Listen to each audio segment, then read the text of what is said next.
What's up, guys? We are back for another Q&A, and there's gonna be big news at the end of the video, so hang tight. I don't know how long this one will be, but let's get right to it. We several people sent us good questions through email and on the YouTube channel, maybe a couple on our Facebook page. So we'll start with the most kind of irrelevant to the channel, and then we'll work our way down. So at the top, okay, is that an above ground vinyl pool? How much more expensive than a poured in ground pool? we spent probably $2,500 on it. It's an above ground pool, steel side. It's got a vinyl liner, and then we probably spent another 3 or 4 on our deck. So say $7,000 for everything. An in-ground pool, if you were to pour one, like a full-on concrete deal, you're probably looking at a minimum of 30 maybe at the cheapest. So we didn't know how long we were going to like a pool, and that really wasn't feasible at the time, so above ground it was. On to the next one. Crown Vic swap. A friend of ours asked about it. I have a 73, I think it's a 73 F100, and I'm putting on an 09 Crown Vic chassis.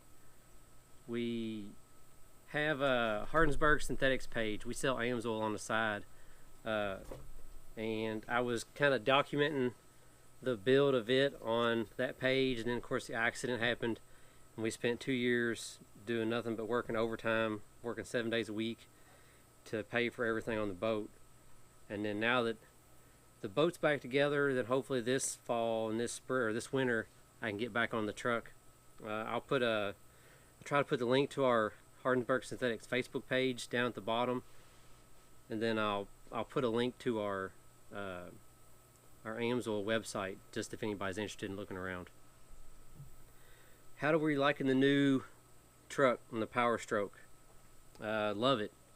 Doesn't hardly know the boat's even back there.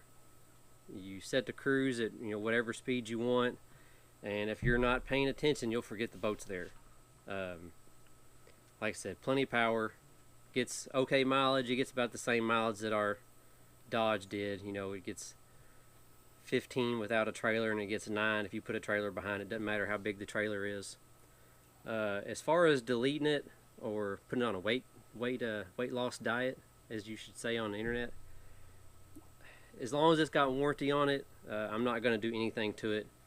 And also deleting it, you're going to get some better mileage, but you're going to spend a good $2,000 or $3,000 by the time you find somebody that will tune it, and then straight piping and cutting all the emissions crap off of it. So as of right now, we're going to keep it like it is, and as long as it's not giving us any fits, then we won't mess with it. As far as fuel additives for it, like I said, we're an AMSOIL dealer, and they have several diesel additives, but we run, I can't think of the name of it. It's an injector cleaner and a cetane boost, and kind of like an injector lubricity additive in it. I usually run a bottle of it every tank, or half a bottle every tank. It just depends on how often we fill it up, and that can be found on our website. Shane and I get this question a lot, and I'm sure it's going to disappoint a lot of people.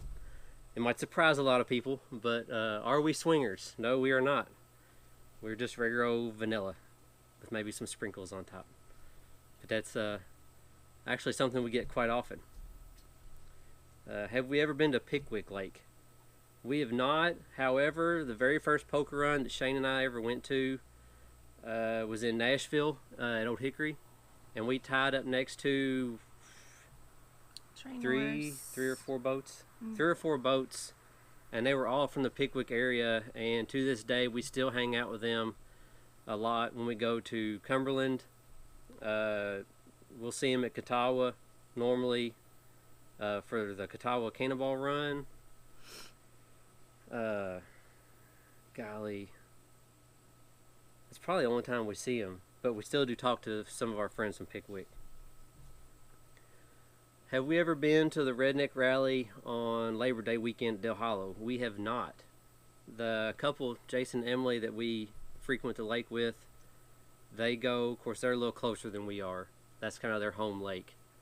And usually Labor Day weekend, I'm busy working. I usually try to work Labor Day, and I work on Sunday nights anyway. So we usually try to stay close if we get to go anywhere. It's kind of one of those things, if we ever get the chance, we'd like to, but it hasn't really, our schedules haven't worked out like we would hope. And also, the following weekend is the big poker run in at Cumberland, so we would rather go to that one if we have to have someone watch the kids.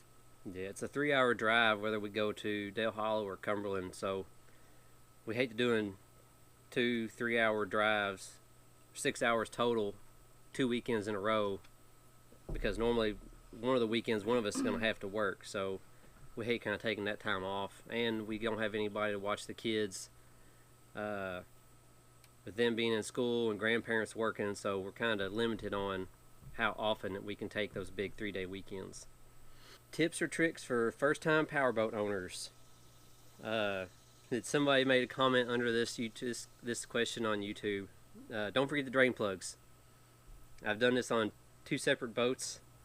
One almost ended badly. It didn't end up in a bent prop. But yeah, always put your plugs in before you put it in the water.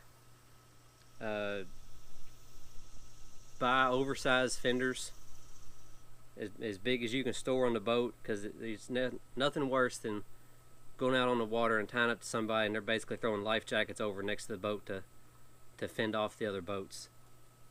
We like the big balls. That's what we have. Yeah, they cover, no matter how rough it gets, they'll pretty much keep you away from the other boats. However, they are a pain to store. We just tie them onto the back of our bolster seats. Of course, if you're not tied up to anybody, they can be a pain to walk around, so we can throw them in the bathroom inside the cuddy if we're not using it or anything like that. Or if we're not staying overnight, we'll just throw them in the floor in the cuddy. It's not that big a deal as long as they're clean. As far as anything else, don't approach a dock any faster than you're willing to hit it. Take your time at ramps. Get your stuff on the boat before you get to a ramp, like up in the parking lot. And basically, if you're nervous, go out in the lake by yourself and just practice. Practice pulling up next to the bank or pulling up next to a dock when nobody's around. See what your boat does. See how the boat handles. And then, say at the ramps, always just block everybody out. Just pay attention to you and your wife, or you and your partner, or whoever's backing the boat down, and just, pretend you're the only people there. Just take your time. It'll lead to a lot less yelling and headaches. And teach your woman how to do something. Back the trailer, load the boat. I've done both. Yeah, when we had our... It's so much easier if 2 people doing it and not one person doing everything. Yeah, with our pontoon and our Baja, Shane would drive the truck and trailer and I would load. And then when we went to the Formula, with it being so much longer, I would prefer to be the one that drives the trailer through the parking lot, because that way if anything happens, I'm the one responsible and not her. And then so she loads the boat and I drive the truck and trailer with the Formula. Engine upgrades while they were out? We no. didn't do any. So when it was all said and done, the insurance, the money that I had left, they paid the boat off. The money that we had left over from our insurance bought our trailer. After that, everything was out-of-pocket expense. Gel coat work, all the any of the maintenance parts that we had, the transoms that we bought, stereo, all that extra stuff all came out of pocket. That's why we worked so much overtime the last 2 years, just to pay for everything cash. And to have done any upgrades, you're basically looking at Whipples or Pro Chargers. So now you're looking at complete upgrades. That's pulling heads off, having all the heads done. You're probably looking at upgrading cams. And I wasn't going to spend another $40,000 upgrading engines on a boat that's not a very fast hull. A I think one of the fastest 382s does like 108, and it has 850 horse Teagues and Arneson surface drives, which is an even greater expense. And I'm not going to put that kind of money into this boat.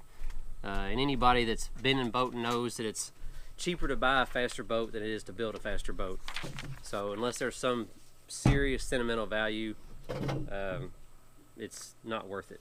So stock it was, and like I said, it ran good. It always started, so we really didn't want to mess with anything too crazy.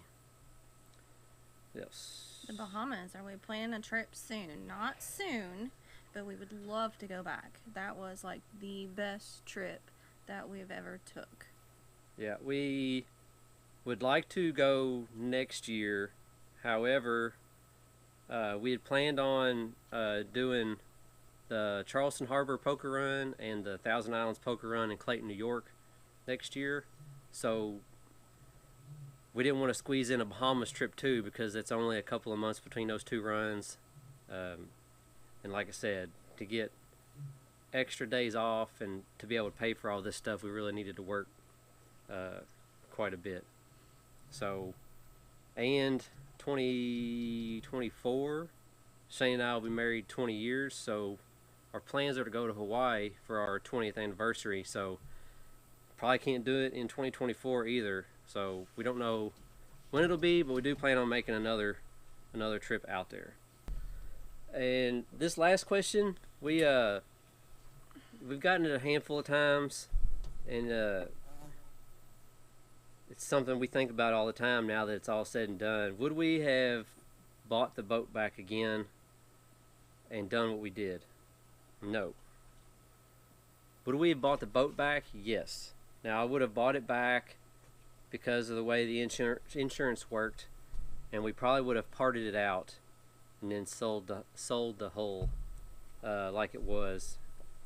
Because if we knew that it was going to take us 2 years having to deal with everybody's corona excuse, and I can't get this or I can't get that, I can't schedule you in here, we would have taken the money that we made off of the boat and parting it out, and then just worked our ass off for a year and a half on overtime and just banked a bunch of money back. And then we could have either paid cash for a pretty nice boat, or we could have used that money as down payment on an even newer or faster boat, and probably been way further ahead than where we are right now. Which kind of leads us to where we are right now. If you follow our Facebook page, which I don't know if it got put on there or not, the short on YouTube you probably have seen, but the last time we were at Del Hollow, which as of this weekend was 3 weeks ago, we basically blew an engine up. The number 2 exhaust valve or exhaust seat on the starboard engine dropped out, broke into pieces, and the piston and the valve eat it up. So the engine's at the machine shop right now. They've got it tore apart and everything's cleaned. They've still got to mic the block and make sure. We don't know if we're going to have to sleeve a cylinder or if we're going to have to bore all of them.